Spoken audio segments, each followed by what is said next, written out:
Some microorganisms can cause disease by growing in or on our body.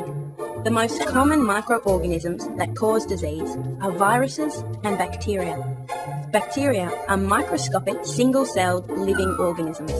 Viruses are much smaller, non-cellular, and can only survive and reproduce inside other living cells. Bacteria and viruses are all around us.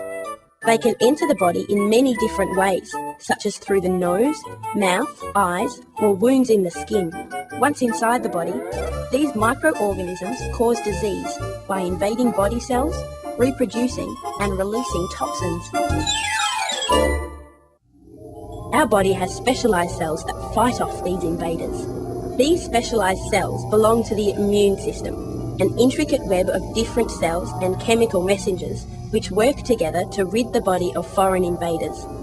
T cells can directly attack and kill infected cells, activate other cells in the immune system, and interact with and regulate B cells. When a disease-causing microorganism attacks the body, specialized white cells called B lymphocytes make antibodies. Antibodies are proteins that bind to the invading organism and stop it being able to reproduce or invade cells. The organism is then unable to continue infecting the body or causing disease. Antibodies are very specific. A particular antibody will only react with a particular component of an organism. Sometimes, the body makes enough antibodies to repel the invaders completely. The first wave of antibodies made is the primary response. Sometimes, the body can't make enough antibodies. The body can't defend itself adequately, and the person gets sick. In both cases, a group of cells is primed to remember that particular microorganism again. When the microorganism tries to invade a second time, these primed cells pump out antibody more quickly and in greater quantities.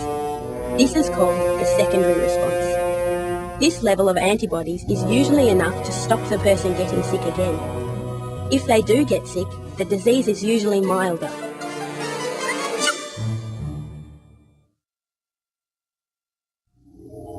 Vaccines are made of killed microorganisms, pieces of microorganisms, or live microorganisms that have been changed so they can no longer cause the disease. These microorganisms can trigger a protective response. They provoke a primary response, but more importantly, they prime a group of antibody-making cells to remember the invader. When the real disease-causing microorganism is encountered, the body is primed to pump out antibodies, which will stop the person getting sick.